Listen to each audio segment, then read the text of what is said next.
Hey guys, this is my third update. 4 months post-op from my lumbar microdiscectomy at the L5-S1 level.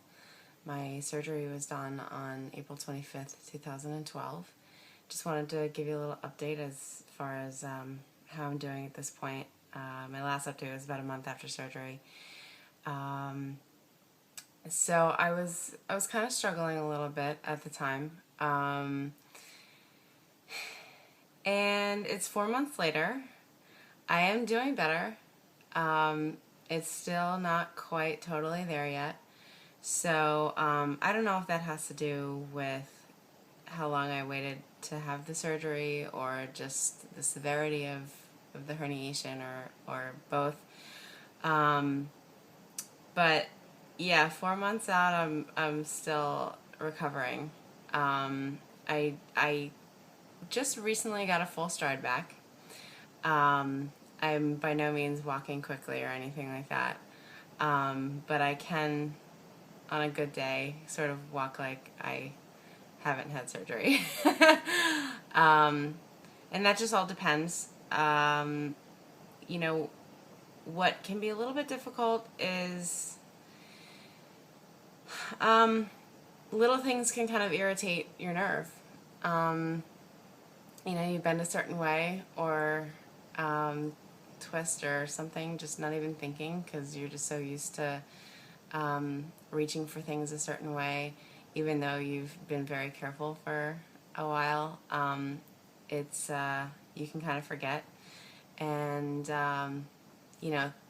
things can get a little bit irritated. But I even now had to go back and sort of remember what the nurse practitioner told me at my first follow-up appointment, which was to measure my progress by every week, not by each day. And like, I guess, watching the video that I did a while ago, I was having more painful days than not. And now I'm having more pain-free days than I was, and then I'll have, if I do something to it, it can get kind of irritated. I was really, really excited last week because I went 2 days in a row without taking any medicine at all. I know it depends on the severity of your injury and how long you had it. But there are, some people out there who are like, yeah, I was off Percocet like after a week and, I was totally fine. And that's great. It's so great. But I took Percocet until about 3 or 4 weeks ago. And that was like over 3 months. So right now I'm taking, I want to say like maybe 6 Advil a day. And like I said last week, I was really excited because I went 2 days in a row without having to take any pain medication at all, except for at night because I was just too scared to do it. I didn't want to, push it. I wanted to get a good night's sleep. But, and then again, did something to it and kind of irritated it. And, that's the thing, you think you can do things and you feel great because you're taking care of it. And then all of a sudden you do something and there you are again.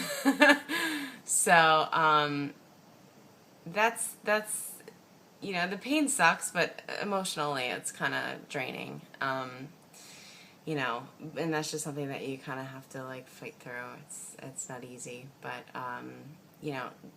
but I say that because I don't want you to think like, I read somebody's like blog online or whatever a little while back, and it said something like, don't believe all those like Superman stories where people, just walk away from the surgery and they're totally fine. And that may be true in some cases, but here I am 4 months later and I'm still recovering. I talked to a friend of mine who's a doctor, and she said that these surgeries are notorious for taking forever to get better. So, and I know that when I went to the doctor, I was told that it would take about 3 to 6 months, because I would be doing physical therapy, after the surgery, to really see how successful the operation was. So, I am in physical therapy. I go in very early in the morning. And, we do heat, and then we do some, I walk for 10 minutes on the treadmill, and then we do some like core exercises, strengthening exercises, and some stretching and things like that. And that's definitely helped, I think. Because when your core is stronger, when you lean to do things, you're using your abdominal muscles to support that. So there's a lot less stress on your back, which, hopefully irritates your nerve a lot less, and you feel less pain, which is awesome. So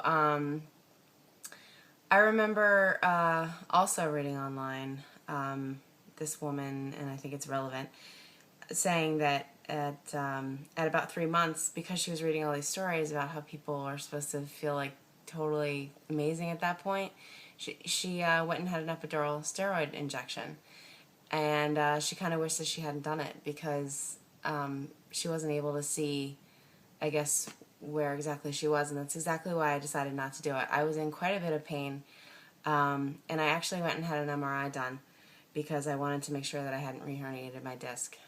My pain after the surgery basically went from an 8 after the surgery, like right after the surgery, to about a 6, maybe like 2 months later. And I really thought, I should be feeling a lot better than that. And so I got another MRI done. And what they found was that I had a remaining disc protrusion, which is just awesome. Because it's just, just enough to mess with me. However, it is not pressing on my nerve, and it is not, the nerve is not being entrapped by scar tissue. So it's really not technically bothersome at this point, although I just have to be really, really careful.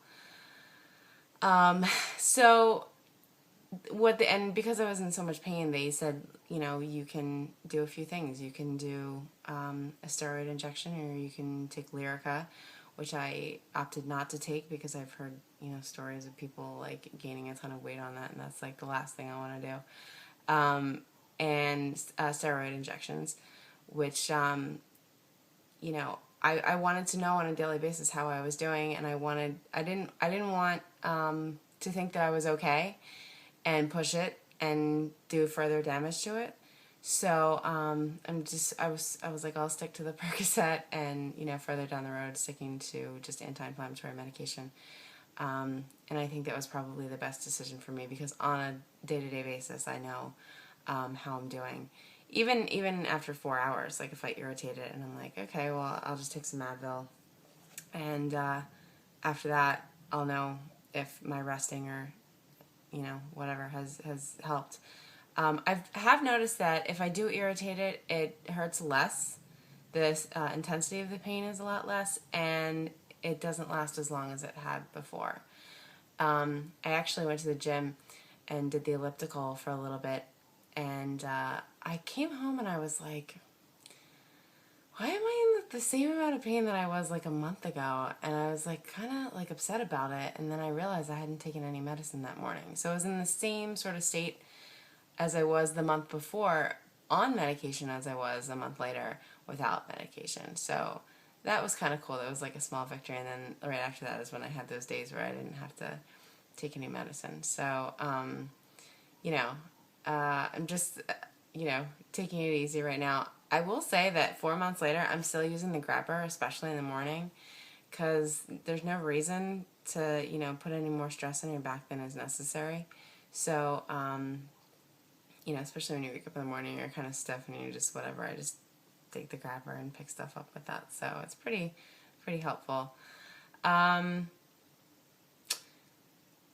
I said, I write for a living.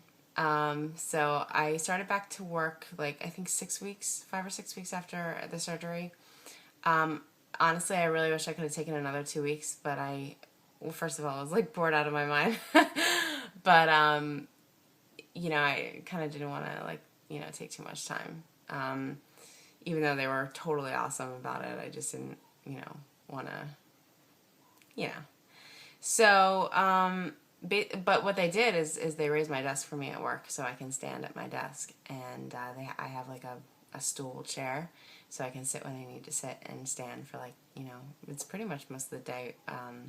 Well, I don't know. I'll stand for like 45 minutes and then I'll sit down for 20 and then I'll get up and, so that's been really helpful. They're letting me e-commute an extra day a week, so I work from home 3 days a week right now, and I'm in the office for 2 days. I'm hoping to be able to get back to my regular schedule of 2 days a week working from home, and get things back to normal, I guess. Walking right now, like I said, I almost have a full stride back. I also am walking, I've realized, almost about 3 miles a day, slowly.